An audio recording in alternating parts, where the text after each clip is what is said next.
been to the factory, spent a lot of time in there. We had a final presentation yesterday, and some of the designs are just completely radically changed in the past couple of 3 weeks. It's been a really good trip, I think, for everybody so far. A lot of good relationships are made. A lot of, I think a lot of people will have some ongoing work to do with the facilities.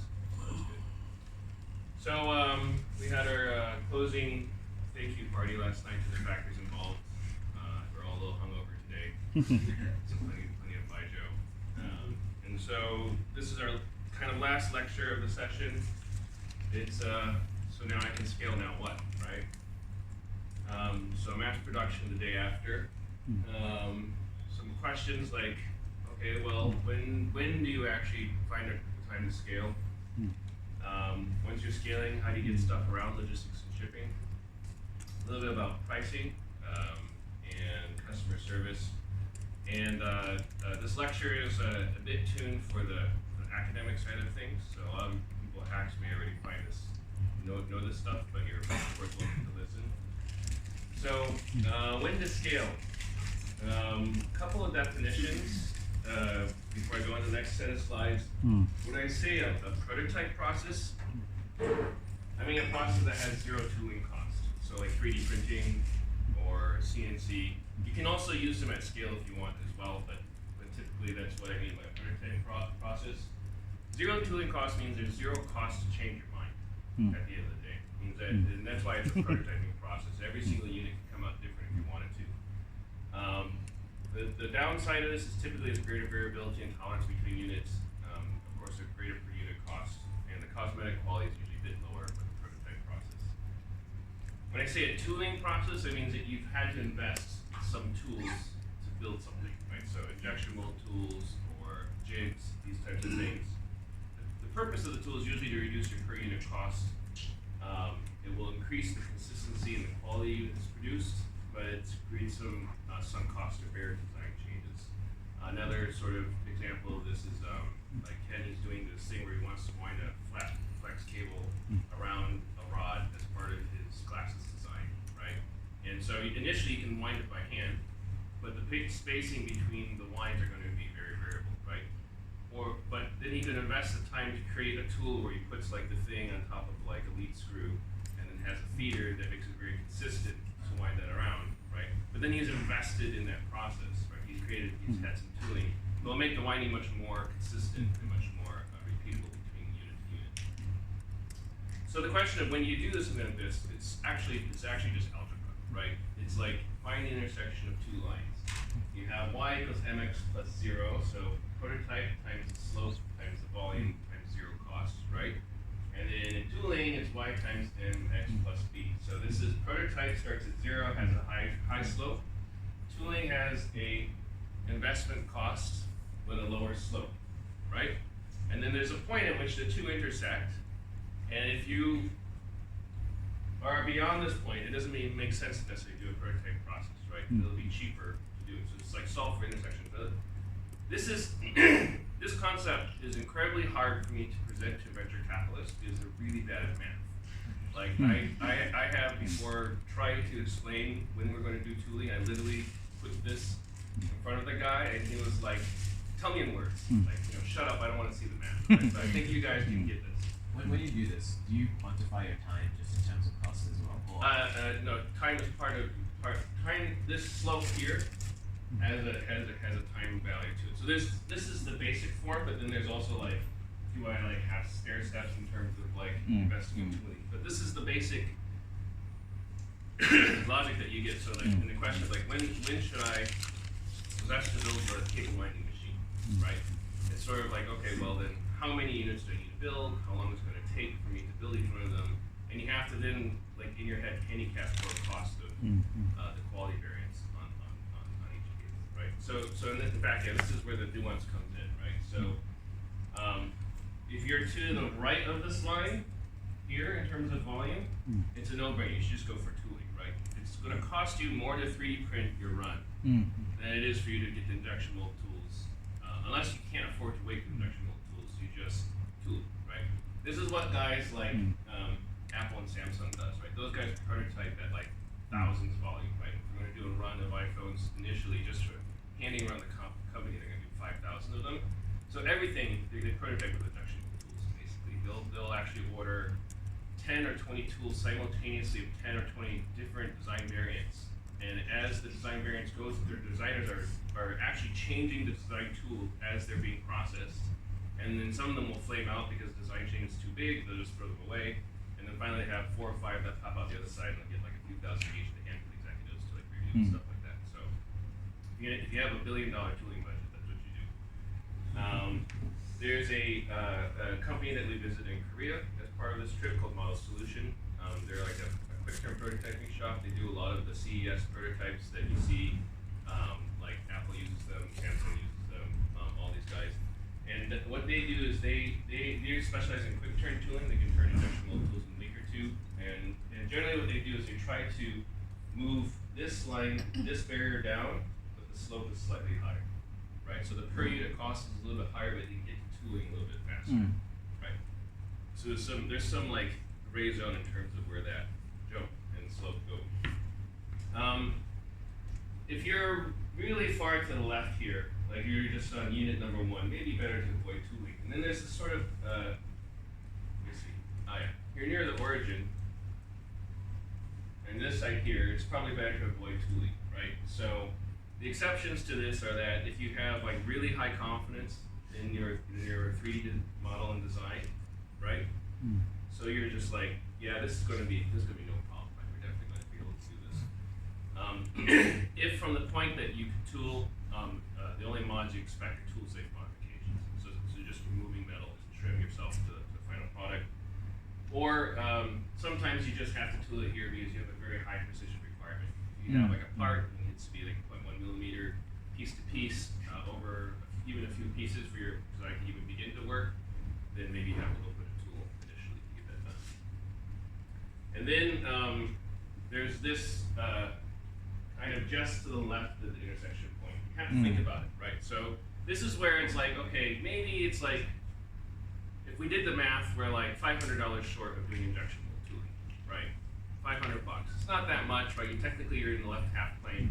You know, the question, you had some questions like how soon do you have to get to production, right? So like, if after this prototype run, 4 weeks later we should be in production, then yeah, you should probably tool it even though you're not quite to the point of being mature enough for tooling, because you have a chance to go to production if it works out, right? It's a sort of an estimated probability. Do you have the cash? If you don't have the cash to tool, then you just don't, I guess, right? Even if it makes sense for you to do it, if you don't have the money, then you can't do it. You may even negotiate for credit though. And then you also, again, can you get there with a core cavity change? Basically, can you essentially just buy the mold base, and then you go spend a couple $1,000s to swap out the core cavity if you need to do a change. So that would be the nuance. So math, it's your friend. You can basically, this question a lot of people ask me when it's time to scale, can be very easily answered by thinking about it in terms of a mathematical model. So this model applies to many situations, like when do I buy a reel of parts, right? Okay, you can go to DigiKey and see what it costs on a per unit price. If you don't buy the reel, how much it costs you to buy the parts in the reel, at a certain point, there's an intersection, right? Or if you know, how many parts you're gonna use in your future runs, this sort of thing. When to do injection mold tools, when to build an assembly robot, when to build a test jig, all these sorts of things. So if you're, and when you think about costs, like in terms of a test jig, you have to value your time. So if you're like, okay, I'm an engineer, I can test these units, it takes me 30 minutes each, right? A jig here costs $200. So at what point have you burned $200 of your time testing something manually, right, at the end of the day? So you have to kind of figure that out. There's a value for missed opportunities. That's a much harder thing to value. What's your opportunity cost for, not having invested in tooling, or maybe if, another missed opportunity is if you show someone a 3D printed prototype and they look at it and they're like, not impressed because the cosmetic quality is not there, that's a missed opportunity, right? So if you're going to go and like raise money from somebody and you come in with a prototype that looks janky, there's a cost to that. There's a value for your brand and customer support, so the tolerance that you have in a prototype process is going to have some variance. And when you ship your first products, they're going to have a little bit lower quality. You're going to have to pay a little more customer support. That's going to be a problem.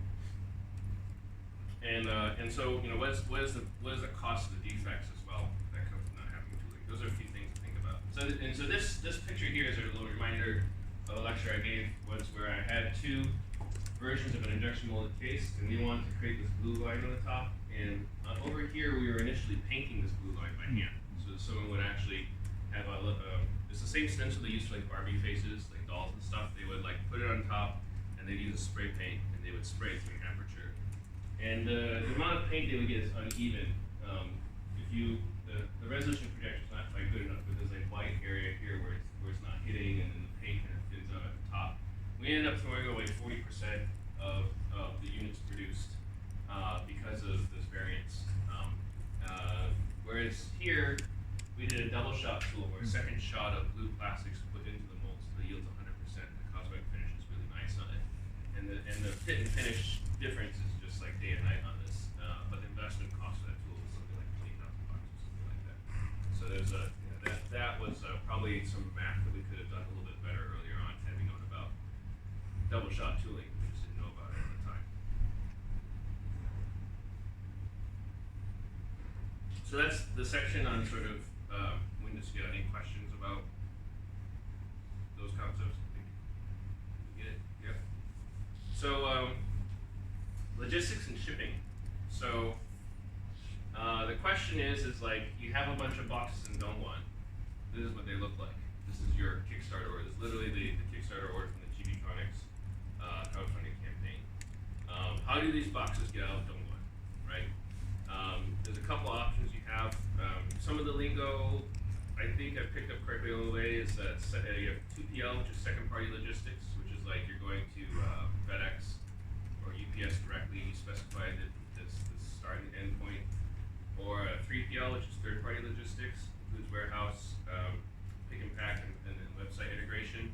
And of course, the other option for first party logistics is I have a car and I drive it and I drop it off, which actually like happened a couple times. I don't know if any of you guys got prototypes from Victor or something like that, but the guy who owns our factory would like just drop by the hotel and like drop off the parts and hand deliver them. That's first party logistics. Yeah. So second party logistics options are usually air or sea. So air freight is generally fast, 3 to 14 days, kind of lead time. Has a high unit cost. It's pretty variable from about $5 to $50 per kg, depending on the volume you're shipping and how much. There's no like setup fee. You just print the air bill, pay them out, and it goes right. Ocean is slow, 30 to 50 days, sometimes more. It's got a low unit cost. I mean, it's like very, very nominal per kilogram basis. Like it's basically almost nothing.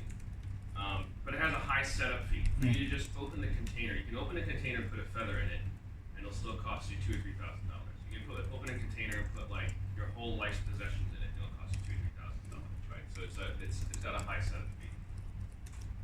So when to go by air? You go by air when you need it fast, or if your retail value of your product is around a few $100 per kilogram. So phones almost exclusively ship by air. Even Apple ships every single phone by air, right? Even though they have volumes to fill containers and containers of the phones. The reason why is that when you get to a few $100 per kilogram of value, the shipping cost is less than a percent, even at some of the highest rates you can pay.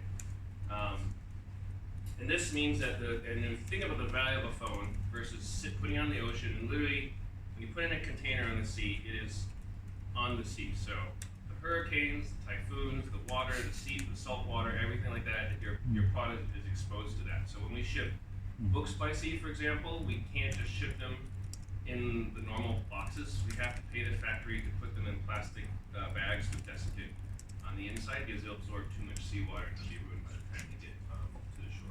So the shipping by sea is like there's actually a risk of loss and damage. Containers will fall off the container ship, so there's like ships that actually follow container paths and like look to harvest containers that have fallen off ships after a big typhoons have happened, and they'll get like lots and lots of money because like a lot of the product's still viable on the inside of those containers even after they fall off the ship. And if you think about the capital depreciation over a month, so if you put like a few $1 million of iPhones inside of a container, you say if you wait a month, the value of those iPhones is going down over those 30 days. If you think about how much you would pay, for example, on your credit card for a month loan, it's pretty high, right? Of course, big companies get it cheaper, but at the end of the day, just burning the carbon to put stuff across the ocean can make sense for certain classes of products. So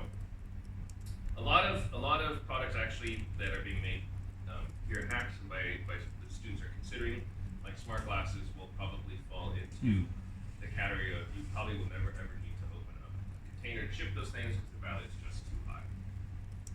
So note about air is there's a concept called dimensional weight. So this is a situation where a bowling ball and a feather weigh the same. You know, and from the standpoint of the air carrier, not just in the vacuum experiment, but like kind of fall down at the same place. But so packages that are less dense than 160 kilograms per cubic meter get billed at 167 kilograms per cubic meter. So if I just put an empty box that was a cubic meter in size, it may only weigh like 100 grams, but they'll charge me 160 kilograms for it, right? And so this is basically based upon essentially the fixed cost of making the plane go up and have that empty space in the plane with nothing inside. Of course, if it goes over that, they'll bill you for the weight because you can't feel that. It turns out that 160 kilograms per cubic meter is. You would think that so like water is 1,000 kilograms per cubic meter, and so yes, plastic is only it's like around the same density, so you'd never hit that. But your product's actually mostly air, so it's just injection molded plastic that's hollow, so it tends to be really really light at the end of the day. So getting to that right density in your package solution. So when you design your packaging, you sort of say, okay, is my product too heavy? Well, then you want a bigger box that takes advantage of that space, gives you more retail presence, and you can basically you're gonna pay for that anyways. If your product is too light, then you may want to consider some other options. You can either pack it more densely, or you can actually put like steel plates on the inside to make it feel heavier. So I've done this before with products. The hand feels too light, so it feels cheap, and so I put steel plates inside the product to make it feel a little heavier. People are willing to pay more for it. A couple other things is that some things just don't fit in the airplane. So you've probably seen these at the airport. They have like these cargo shipping containers that have a unique shape of them to fit the airplane body. They're like, what's the number here? Like 125 inches, 3 meters long or something like that. So if you have a largish product, so we actually had a problem once where we had a painting done in Dafan that was like about this wide or something like this, and it actually was too wide to fit through the door of a commercial airliner, like a normal passenger airliner. So we had to pay this extra high fee to ship it back to Boston because it could only go inside of an airplane that was specially made that had the doors that swung a little wider to let it in. Is this even off? You rolled it up? It was an oil painting in a frame. Couldn't roll it off. Yeah, that was like a. Yeah. There was some miscalculations made in terms of sizing it. That was a learning experience for me. But then we've had some people who are like they want to do extrusions in Shenzhen, right? Really really long and thin aluminum extrusions. They're like a few meters long, and they want to airship them. You just can't, right? You just can't get the extrusions back by air. They have to chop them up into pieces that can go into the airplane if they want to ship it by air. And so the only option to get those extrusions to the United States was by boat, which wasn't going to meet their deadline. So they're kind of screwed. Is there easy reference to get these numbers? Yeah, there's I actually just Googled air dimensions, and like they pop up. The maximum dimension of every courier is kind of pretty easy to find. Another note is that there's a thing called a broker. So if you know a little queuing theory about latency versus bandwidth, you have a system that gives you guaranteed routing latency. You have to over provision bandwidth, right? So if you say I'm going to have a packet and it's going to arrive in exactly 10 milliseconds, no matter the traffic conditions, sometimes when those packets aren't there, you're over provisioning for that bandwidth, right? So this is exactly what FedEx, UPS, DHL are. They're guaranteed latency packet delivery devices, right? And so they over provision bandwidth. They'll buy one of these things and say, this is the FedEx, cargo hold, and we're going to fill it with whatever comes by 5 p.m. today, and then that plane takes off whether it's full or not, right? So they over provision for that bandwidth. So there's these people who are called brokers. They have warehouses very close to the airport. And what happens is FedEx says, we've only filled 30% of a container today. We'll actually sell this extra space to people at a discount from the bulk rate. And then so essentially this is where when I say air latency is like 3 to 14 days, that's where the 14 days come in. So if you are willing to wait about 14 days, or some variable, they don't even have really a guarantee, but usually in my experience it's been about 14 days max. You can send the stuff that hangs out in some like Nico-Tech in Hong Kong near the airport. There's a little warehouse near it, and they'll have like this tracking number that goes to it. It'll be like they'll print like a FedEx tracking number for it, track it. It goes really fast to Hong Kong, just sits there for like a week, and then all of a sudden it catches a plane to the United States and it's there in no time at all, right? And these guys are essentially bidding on that excess capacity. It works really well during slow seasons, and it sucks during high season. So you can imagine, like around Christmas time, it's almost impossible. You know, the variable rate actually goes pretty high as well. And also the brokers is a price is a negotiation base, right? That's right. Yeah, the broker price can go up and down. There's kind of some price fixing going on between the carriers and the couriers in terms of I think they figured out they're not letting the price go below a certain level even though they could. And I've seen it being creeping up over time. Oh yes. We used to be able to get about $5 per kg. Now we're around 6 or so, and it keeps creeping up and up and up for us. But, How you? sorry. But like the block fees themselves aren't changing. So the fees to FedEx aren't changing. That's my guess. Yeah. My guess is the brokerages are trying. There's some pressure to make them go up. There is a slightly higher fuel cost these days, but that's actually pretty minor. Like maybe around only 100-200 shipping costs is not need a broker. But how do you think what the price to Singapore to the broker? Like few thousand or maybe the. I mean, like actually, we habitually use brokers all the time, right? So when we quote a small amount, when we go through AQS, we basically ask them to quote. They're quoting through brokers. That's understandable. Keeping the long time relationships and whole of your parcel using the broker, that's getting more cheaper. Right. So even if we send a small parcel, we'll still quote through the broker. Sometimes the quote from the broker is not favorable. We just use their FedEx account, but we still basically always quote them and usually get some discount on it. Okay, the shipping cost is a very headache to my business. Please talking later to detail with you and the AQS. Sure. Yeah. Shipping cost is a huge thing. So when to go by sea? You can plan a month ahead. That's great. You can go by sea. If you're shipping over a few hundred kilograms of goods, it starts to make sense because around 400 kg, your shipping cost would be over a couple $1,000 by air. Or if your goods just can't fit in the airplane, right? And so this is actually a work example for sea shipment costs. This is 167 cartons at 865 kilograms. The term they use is SLCO, less than container load. And let me see if I can read off some of these numbers for you. I know you can't see it. So the top part here is the FCA local fees in Hong Kong. So this is essentially the cost to get stuff from Dongguan to Hong Kong, about $264. There are things like there's a handling charge, a terminal charge, a CFS charge, a documentation fee, an airport bridge toll fee, so the truck you have to cross the airport.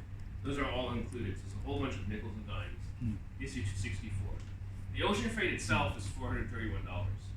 Okay, that's how much it costs for that many cartons to get in the ocean. That's actually a really high rate for the cartons. The destination port handling is $65.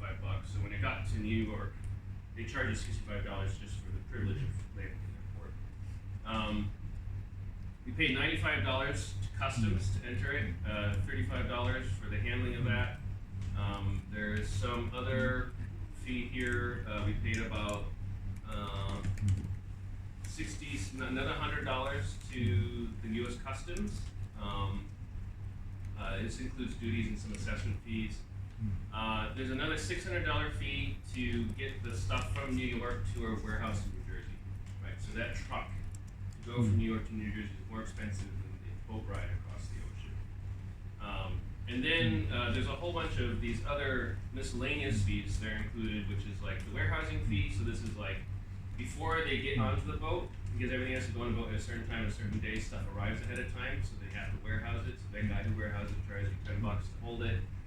There's an equipment surcharge, because like someone got paid for the forklift, right? right? There's insurance, there's security, there's another filing fee, there's a fuel surcharge, there's a chassis surcharge, there's all this sort of shit, right, that people just throw on, and that turns into another $133. And so the total cost to move that was $2,421, right? And so at 865 kg times, $6 per kg by air, it's cheaper still to go by ocean. But like, if we doubled the amount that we shipped, like made it like 1,600 kg, it would change this from $2,400 to $2,800, right? Like it's not like the amount of stuff you put in that container is really nominal compared to the like setup fee. This is the tooling cost of the container, basically. So that's second party logistics. That essentially is you saying ship it here, and stuff goes there, right? And we've only talked about it in bulk because like there's this last mile problem. We're not going and asking our China provider to put like a label to every person in the United States. It's FedEx and Apple does that because they have like a system that can do that. And there's a few people who will offer that type of service, right? But for us, it's much easier to find a local warehouse in the United States to do the distribution rather than air shipping everything from the United States.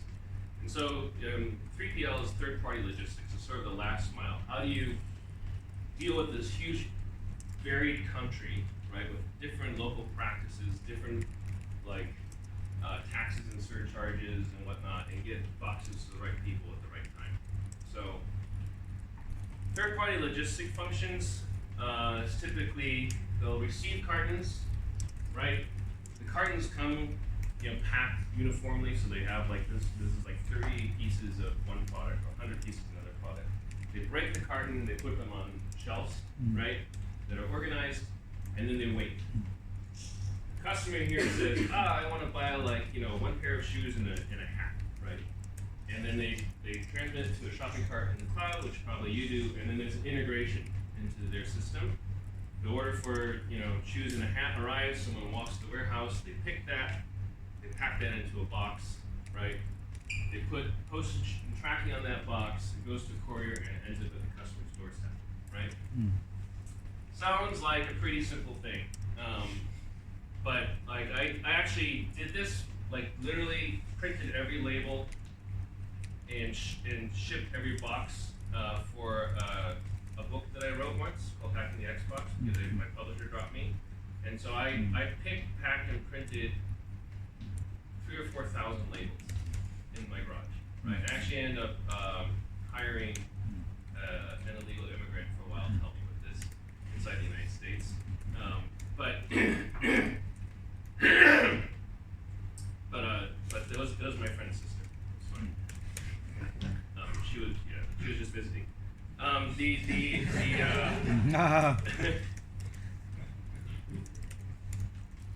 But it was a lot of work. I mean, it's a lot. It's actually that process alone of coming home from work every day, and then being faced with like a pile of like stickers this tall. I had a script that scripted everything. It just printed all of the postage, pre-printed postage, stuff like that. Just having to come home from work every day, watch The Simpsons, and sticking like books, invoice, seal, tape, books, invoice, seal, tape. You do that like a few hundred times. Then you put them in your sedan, you drive them to the post office. Your post office guy sees you drive with the sedan, brings down the little truck, and you throw things in it. Like after about like 3 weeks of that, I was like, I'm done. Like I can't do this.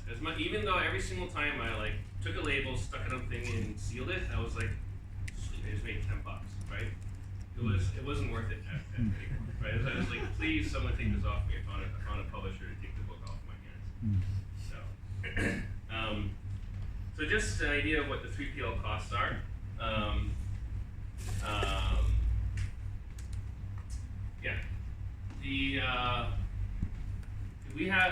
These are some worked examples that I had pulled up from a company called Chibitronics that I work with. So, and I just cross-checked them. So the numbers are like the normal ones I always said before, a little bit different. They've been updated. So basically, when an order comes in, so Fulfill Right is a 3PL. They do pick, pack, and ship. Every time an order comes in, it's $2.45 minimum. So basically, for them to receive that order and look at it, it's $2.45. Then, when they take the first item and put it in the box, it's 65 cents. Right? They take the second item in that order, it's another 65 cents. And so we keep on paying 65 cents per item that gets added to that order. And so that becomes the total pick pack fee for the item. So you can imagine if you have an item you're trying to sell for $10 on the internet, you've already blown $3 of that just getting it into the box for the customer's hands. In addition to that, they charge you for the box, which kind of adds insult to the injury. It's 27 cents for a padded mailer, $1.49 for a box is what they charge us for it. And then the good news is if we go by United States Postal Service, they provide boxes for free. We don't get charged for boxes apparently. I found this out unless I look at the numbers. So there's like some things you can do if you're trying to do like really like low cost products on the internet through 3PL. It's difficult. And then of course you have to pay postage on top of that. And we're paying like the bulk rate postage through the whatever postage agreement they have. So that would be an example of one 3PL that I think I would consider pretty typical. In addition to the pick pack fee, when you take the order itself, we have a website front end called Shopify. It is very standard, 2.9% on the credit card plus 30 cents on the transaction, and we pay $127 a month to keep that website up and running. They don't take anything beyond that in terms of a per unit fee. So now I can imagine you're trying to sell a $10 item, you've lost $3 here, you lose about 33 cents here, you lose 27 cents here, so now you're down to about $6 or something like that left for the item. You had to get it to the warehouse in the first place, you had to build the item, all that sort of stuff. So there's a kind of a cost floor when you use a 3PL. Now you can't really do a $5 item, it doesn't even make sense at that point. If you go with someone like Crowd Supply, that's another option. So Crowd Supply is a crowdfunding shop that also does fulfillment. So unlike Kickstarter, they say here's a pile of money, go find a 3PL. Crowd Supply is a 3PL plus crowdfunding put together, right? So it actually, Crowd Supply itself historically was an outgrowth from a 3PL provider. They're like, we can get into crowdfunding and provide a 3PL to provide that service. So their deal is 2.9% plus 30 cents per credit card transaction. They take 10% in the funding campaign as their fee, and then $2.75 per package plus $1 surcharge for international postage at their bulk rate. Right, so it's a pretty straightforward deal. They don't have any like additional item pick fees because oftentimes in crowdfunding campaigns you're usually just bidding on one line item. Anyways, later on, if you want to continue to use them, they'll actually buy the goods off of you at wholesale.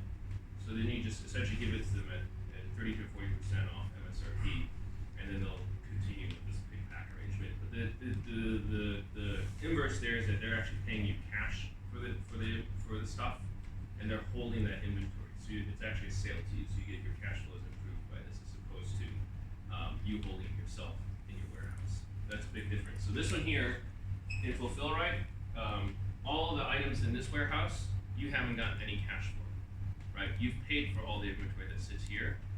On this one here, when they take it on the wholesale margin agreement, you've already received cash for this, which is why they take such a big margin for it. It's the cost. It's getting that money in quickly. If you were to go to Amazon, this is Amazon's kind of a 3PL-ish, everything all in one. You know what it is. So if you did an $8 book, the fee that Amazon charges is $5.41. $1.20 for the referral, that's the click to buy the book. There's a thing that Amazon calls a $1.80 variable fee. This only applies to books because Amazon's a monopoly on books. They charge an extra fee for books. And then $2.41 for the fulfillment. And that includes, Prime, whatever it is. So the customers pay for Prime, so you don't have to pay for the upsell, or if they want a faster shipping grade, they'll pay for it, but since it's 2-day delivery built into Amazon's model. And so you can see for a book, the margin's not great, right? We have $2.60 on the book, right? I'm not doing the math wrong. We're not making any money on this book, and it's mostly because of the variable closing fee that they charge on book products. If you look at a $10 electronic part, on the other hand, it's a $3.91 fee. $1.50 is a referral. That's 15% they take for the click. $2.41 for fulfillment.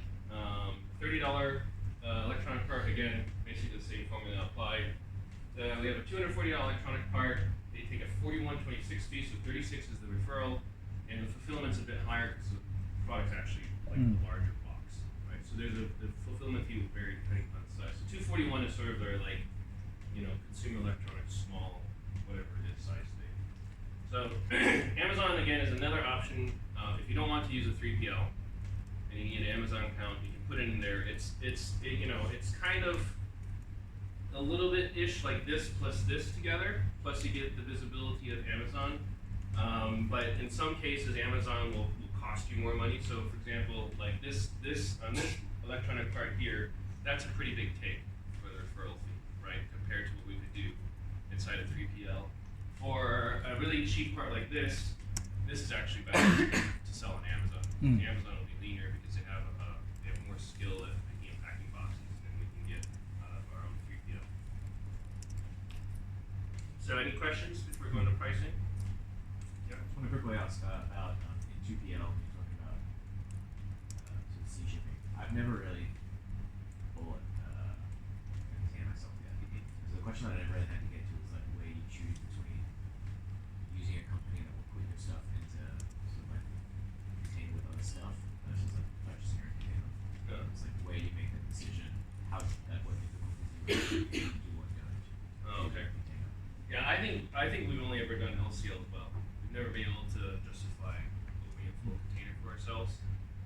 I asked her ways done it a couple times, and then thought it was great. You thought it was great to do his own container? Yeah, I think just overall, because they were just sending shit tons of stuff at once. Okay. So it made sense. But I was wondering if you'd ever like reach that point. I've gotten quotes for that spreadsheet that I had also like the full container costs as well on it. Right, so I just showed the actual example that we used. At that point, at $2,400, it didn't make sense monetarily. But I think if we doubled, so we had 800 kilograms, we had 1,600 kilograms, the cost would start to get to the point where we just buy our own container at that point in time. So when you're saying like the setup cost is like 2 to 3K, because you have to have like the customs clearance, you have to have the shipping. And Yeah, that all has to happen anyways. Whether so like $600 of that was the truck to get it from New York to New Jersey. Right? So like if you're doing air shipping, it's just because you don't have to go from port to the city, you just go straight to the city. Yeah. Air shipping is all inclusive door to door drop, right? Full drop. Whereas like container is really the cost of the container is only $400. The shared container, right? It's only $400. But if you were to open a container yourself, I think a lot of those some extra fees that get added on as well. Then you have the shared container because they're not amortizing all the paperwork fees, and so it ends up being a couple $1,000 anyways to open the container. Is my understanding of that cost. Yeah. But basically, anyone who we actually use a logistics company called Great World Logistics. For that guy,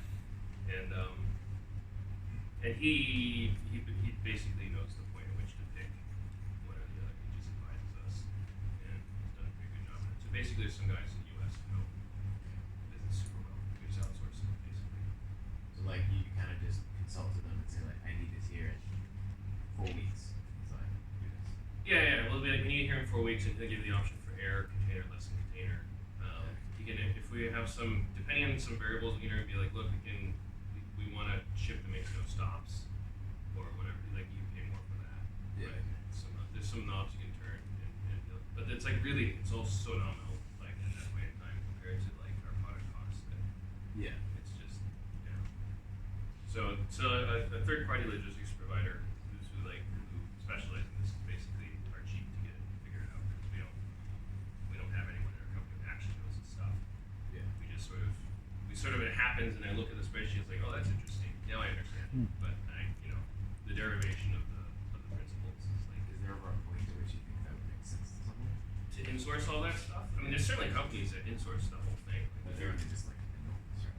Well, it depends. Like if you're shipping furniture-sized objects, you would probably insource that much faster. So if you're a startup doing like grow plant housings that are like the size of a bookshelf or like a clothes cleaning device, right? You're probably going to like figure out container logistics pretty fast because it's going to be a huge portion of your cost. If you're selling smart glasses, you're never going to have to learn it. Like, it would never make sense to do this by container. Any other questions? There is mud. So discussion about pricing. I'm not going to belabor this too much, but just for people who haven't seen this rule of thumb yet. Generally, your MSRP, which is your sort of the recommended price of your product, should be a minimum of 4 to 5 times over your bill of materials, right? So if you have a $100 shelf price, your BOM should be around 20 to 25. And I see this all the time in hack startups. Like, we got to hit $99, but our BOM is $60. And like, what could go wrong? We have $40 to play with in the middle, right? Except that when you look at this $100 retail price, $50 instantly goes to the retailer. When you say MSRP, that's what the retailer should price it at. The retailer's like, oh great, I'll take that number and roughly take 50% of that and say, you have to sell that to me for $50. So of course, if you're making your product for 60, you're now giving the retailer $10, right? At the end of the day, so they're not going to give you a discount on their margin at the end of the day. $25 is your BOM, and then $5 says logistics to get the thing there. Because even though the retailer is taking half your money, they still don't pay for the shipping, right? And so that gives you $20 left over for things like staff and payroll, research and development, returns and exchanges, maybe some profit at the end of the day, right? So in general, when you're thinking about the pricing of your product, this is like a first rule of thumb in consumer electronics devices. And the thing is that if you can go higher, you can go higher. So I don't know if you guys have heard about the Supreme clay brick. It was like this 5-cent, 50-cent clay brick they sold for $30 on their website, and it sold out in like minutes or something like that. It sold some obnoxious amount of them, right? So, if your brand can charge more for it, then go for it, right? There's no reason. So I've seen some people who have like really stellar products, and they use the 4 to 5x rule, and they're just throwing away margin. They could, like, during a crowdfunding campaign, whatever it was, it could have started higher. People would have paid for it. They would have capped that margin. They could have done so much more with that money at the end of the day. So don't just apply that rule blindly and be like, we have to price at this minimum level all the time. And in general, if you're unsure on what your pricing should be, my general advice is to start high, right? Because it's always easier to start a little high and see sales are slow, and then do a discount program or a rebate program or a promotion, a sale. Everyone knows a sale, right? 48 hours only, 20% off, right? Gives people a reason to come to your website, pay attention to your link, right? Versus like talking to the customers who bought your product and are relying on it and want to buy more, but you say, actually, I got to raise it by 20%, guys. Like, I hope you don't mind. That really sucks. You might lose a customer there. You actually, and the thing is, that's not a good experience for anybody at the end of the day. So a lot of times, if you're doing a crowdfunding campaign, you can experiment with pricing. You have early bird tiers, and then like super early bird tiers, and like late tiers and stuff. And so you can actually sort of experiment and see what the pricing tiers are in terms of the demand, flexibility, and then you can, after the campaign, you can just clear all that off the table and pick a price. So that's actually one advantage of doing a crowdfunding campaign, is finding the true value of the product. But if you're just going to put something on your website and just put it up there full stop, generally say go for a little bit higher if you can, and then discount. Another thing, we're talking about finances. Once you scale a bit, I know this is a bit of an eye chart, I'll just talk through it. Consider getting insurance. So you need insurance because many retailers, if you work with like a brick and mortar retailer in particular, they'll require you to have insurance. Or if you get a partner, like for example, we partner with Microsoft, and they require that we have insurance. Right? Big companies will insist that you have it anyways. If you don't have it, you should get it. The types that you typically get are like commercial general liability insurance. So there's like a $1 to $2 million policy that covers stuff like personal injury, damage to premises, medical product liability, recalls may or may not be included in that. But generally, a policy like that will cost about $2,000 or $3,000 a year. And essentially, if someone comes on your premises and breaks their leg, or if someone uses their product and they cut their finger and they sue you for it, then this policy comes in and takes care. You don't have to worry about that anymore. So it's usually worth the money for that. There's another type of insurance called factoring that maybe you should be aware of. So factoring is basically I sell my debt to the bank. So this is really typical if you're going to do business with someone like Best Buy. Are they still in business? I don't know if they are. But that's the question, right? So Best Buy's placed you an order for $1 million worth of goods. You don't know if they're going to pay you back, right? You don't want to miss the opportunity of it, so you just go to the bank and you say, hi, I'd like factoring insurance against Best Buy. The bank does a bunch of diligence. They say, okay, there's $1 million purchase. We'll give you $800,000 of it, and we'll collect the $1 million debt from Best Buy. They basically factor in the chance that Best Buy goes under into giving you the cash now, right? And so then you say, okay, what's the value of $800,000 from you on this order to get the cash today to pay my suppliers versus possibly waiting 180 days for Best Buy to pay me, if ever, right? And many times people are like, oh, that's totally worth it, 20%. Like, lets me run my business. I don't have to raise money. I'll buy the factoring insurance. And the bank, because they're a bank, are much more effective at collecting from Best Buy than you are, right? So, so that's the type of insurance that is something you should also be aware of. Errors and omissions sometimes would be required to get it, particularly if you have a service component to your product. So if you offer a cloud service or whatever it is, errors and omissions can have sections that cover things like customer breach data, GDPR violations, these sorts of things, right? So it's like sort of professional services where you like kind of oops, I forgot something and something happened and now you're in a little bit of trouble. E&O can help you with that. And there's like umbrella, which is kind of a catch-all. Like if you had an incident that went over your $2 million limit and it got to 2.5 million, the umbrella will pay the delta on it and can also cover a bunch of other miscellaneous stuff. But basically, umbrella insurance doesn't kick in until every other last insurance option has been exhausted. So I don't know, we don't have that yet. But basically, the amount of coverage, starting level is a couple $1 million. You can't get a policy less than that. When I say a couple million, it's like per instance. So if someone, a baby swallows your product, chokes on it, right, and then passes away or something terrible like that, they sue you. If you can sell it for $2 million, then you're covered, right? And the policy, like I said, is around a couple $1,000s a year. There's a rule of thumb, actually, that I say that in the early stages, you want to spend about 5 to 10% of your income on insurance and lawyers, right? So if as a startup and you're making money and money's coming in, you haven't spent about that much on insurance and lawyers, you're actually kind of an insurance risk, right? If you make a lot of, basically the rule in the United States, if you make a lot of money, you're not insured, you don't have a lawyer, someone's going to steal it from you, one way or the other, right? It's going to happen either through a fraud or a lawsuit or something like this, right? And there's a notion in the United States that if you make that much money, you should know that you should have a lawyer. And you should know you should have contracts. You should know that you have insurance, these sorts of things. You can't go to the judge and be like, I didn't know any better. No one told me I'm a startup. They're like, you made $10 million. If you're smart enough to make $10 million, you're smart enough to know you should have insurance. That's kind of the legal theory in the US at least. And so there's actually a piece of advice I gave to Adafruit really early on. And every time I meet with them, they're like, this is like one of the best things you ever told us. Like, it was very, very helpful. We have a lawyer now. We have insurance. We have all sorts of stuff. We've had to use this policy so many times. It saved our asses, kept us afloat, blah, blah, blah. So just passing that on to you guys. So that's the section on sort of like pricing and profit. Step back to the pricing and margin. Yeah. If you multiply the retail price by say 100, what would you then recommend for like your margin? I mean, ideally it would be great if you could charge or have 20% margin. If you multiply the retail price by 100. Yeah, so if you can say make a robot or something. Oh, like a $10,000 robot? Yeah. That's a different, because it doesn't go to retail at that point, really, right? You're talking like more like a car, right? And Probably I would mean actually B2B robot.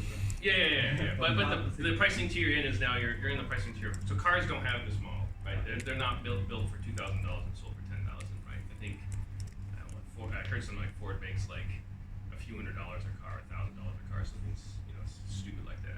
Everything's figured out, right? In that B2B realm, the pricing is, I think when you get to that high of a level, the pricing is so bespoke. I can't really say there's a rule of thumb that you should start with.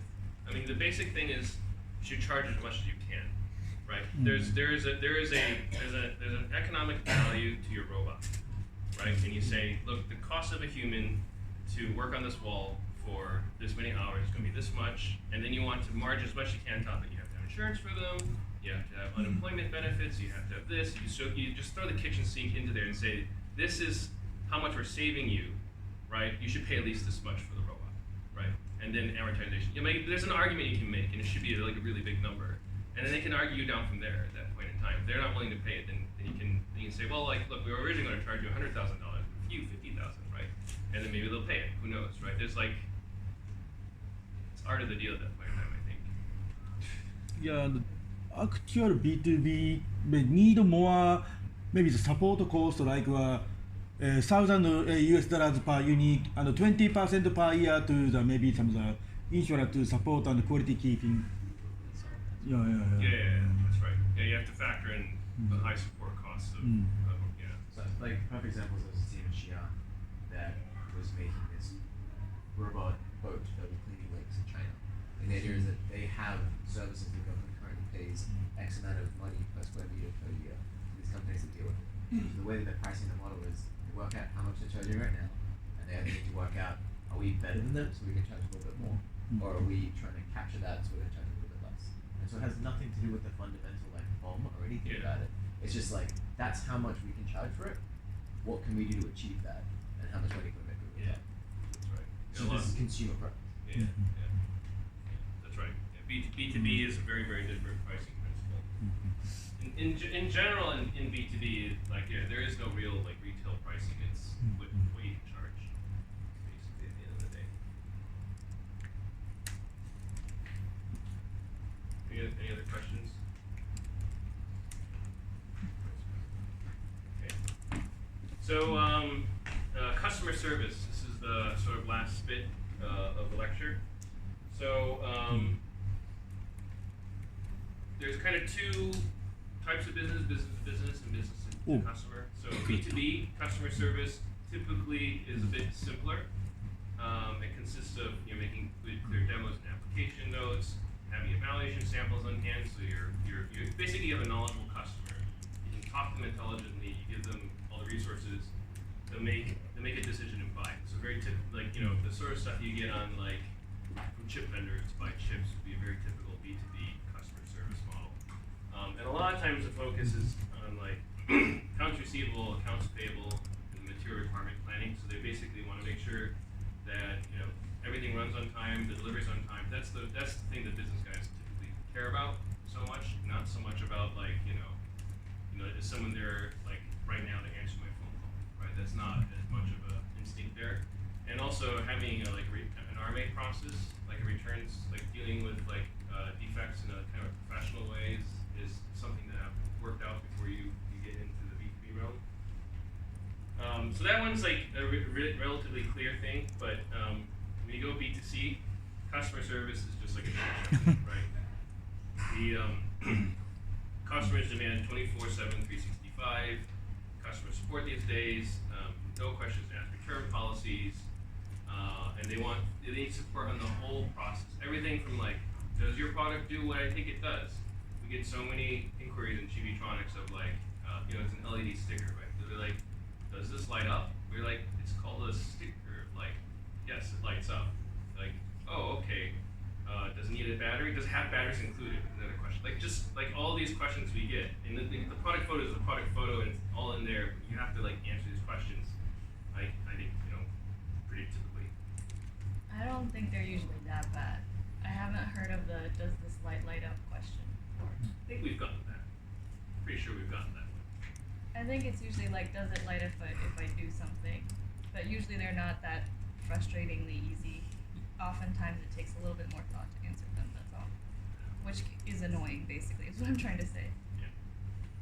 Yeah. They also need help placing the order. So a lot of times they'll be like, I can't check out in your cart.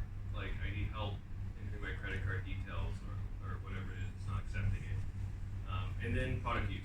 Once they get it, they'll be like, hey, I can't get your product to work. I need help with that particular product thing. So on the B2C, it's helpful to design for customer satisfaction. So if you're going for the consumer market, heated proof labeling is like really helpful. So like having like sort of instruction manuals that show you how to use it, or are very, very clear on like where to open the box, how to open it, these sorts of stuff.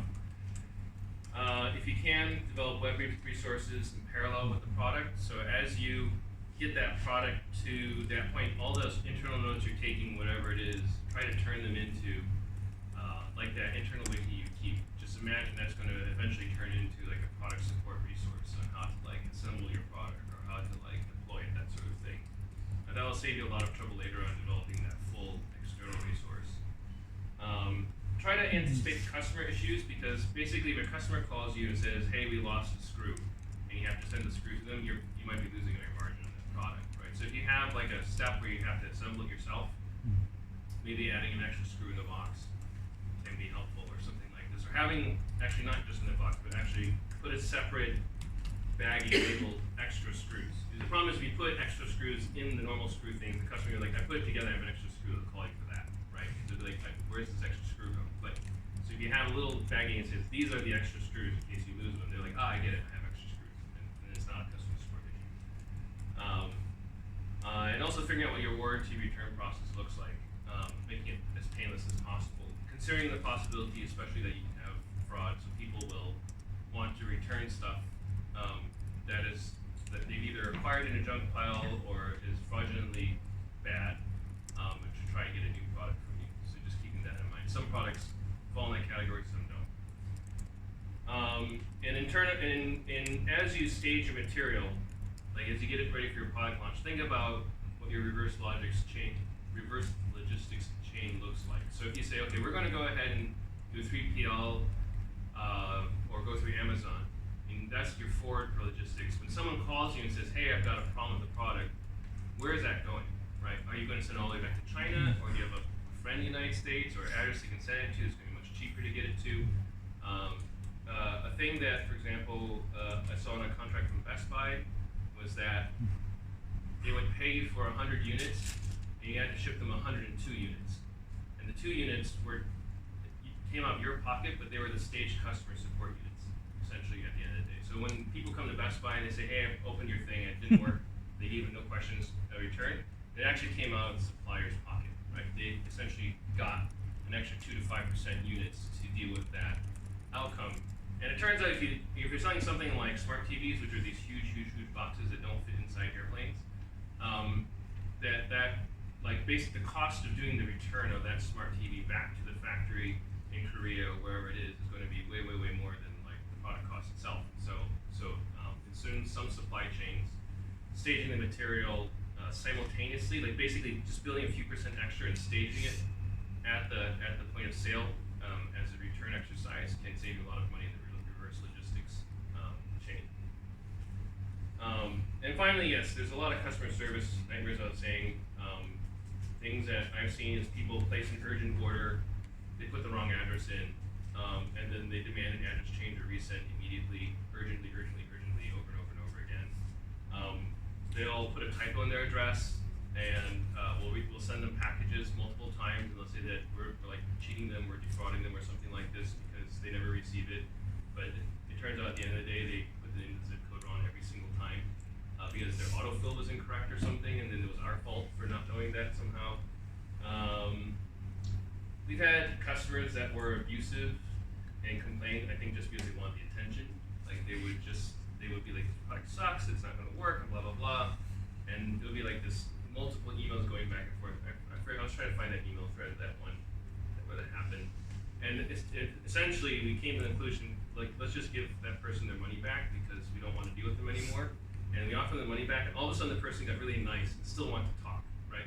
And so my conclusion was, this is a person who spends $30 on a product so they can have someone on the other side who pays attention to them, right? And they essentially buy consumer products $30 at a time, find a customer support person who listens to them bitching, and they'll just beat on them to make themselves feel better until something happens and they buy another product, right? It's like a form of stress relief for them. And then like we've had issues with like missing and damaged items, or like we had one case where someone reported that there was a Band-Aid inside of one of their products, and we're like, oh my god, this is terrible, can you please send this back to us? And then they refused to send it back. They were like, oh no, it's actually okay. We're like, can we, like, it would help us trace this down? And then so confusing, these sorts of things, like what customers do. Sometimes I think they just do it because they want like another freebie return. They'll like put a Band-Aid on it and say, look, I found a Band-Aid on it, and say, we send them an extra one, and then they're like, we can't send you this thing back, right? So these types of things happen. So we actually have the lady over there, her name is Pauline Lim, I call her Diner Girl. She runs customer support and logistics for Chibitronics. If questions about life on the front line, you can feel free to ask her about her experiences dealing with all these sorts of things. Yeah, so that's it for the customer support section. Anyone have questions?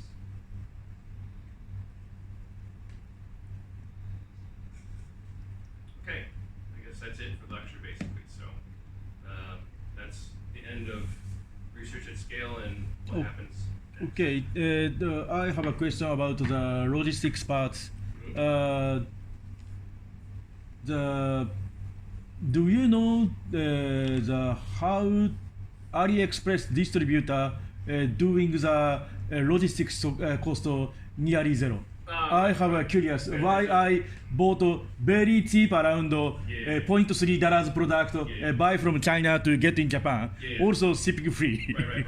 So this one here, that's an interesting hack. So there's a few things you can do to make this happen. One is that there's a postal system hack you can use where there's a agreement between two postal offices that to send your regular mail. They'll charge like the local rate to get it from one office to another, even though it's going someplace else. So there's this, I forget what it is, but people buy postage from some country in Europe or something like this, and they charge you the rate it would do for surface inside Europe to ship it essentially to Europe and then back to someplace else in the world. It takes forever for it to arrive. Like it's like dirty PCBs uses the same thing. Oh yes, that's the PCBs are also same things. So like they're like we'll put your stuff in the postage system. It might arrive in 3 months. That's kind of like that's like one hack. But I think those guys use a different one, which is I think basically someone has containers that are going like all the time. Essentially what they do is they take a large box, right? They just fill it with all the orders. So they're already pre-packed and ready to split when they get into the postage system inside Japan or the United States. Maybe some kind of optimized by the broker. Right. Yeah. And so, essentially, because they have enough volume going there, they essentially, if you essentially buy a box this big and you put like 1,000 parts this big on the inside. Oh yes. The amortized cost of shipping that is actually like just a few cents a piece or something like that. And then the trick is like, can you label them on the sending side? So essentially what someone does on this side, they split the box open, turn it upside down, and into the Japan Post system. Oh yes. And then they deal with it from there. Yes, sometimes my stuff from Shenzhen via Kuala Lumpur to Japan. Yeah. That's the broker that do. Yeah, that's right. Yeah, they find these little weird postage hacks for shipping stuff around. So there are some things you can do if you really get into it to reduce the cost. But sometimes they're not reliable. Sometimes things get lost. It really depends, right? I mean, those guys are in the business of like, you got it for cheap, so why are you complaining? It's a customer service support model, right? So you paid 30 cents for this, it didn't arrive. Yes. Sue me for 30 cents, right? I think it's their customer support model. Okay. For large B2B products like ours, like the cabinet size, for a scale up to 100 machines, what do you recommend for shipping and logistics? Do you recommend actually figuring out in-house by that point, or using a 3PL? You should probably initially go with the broker at least. Okay, some Q&A is secret. I stop the camera.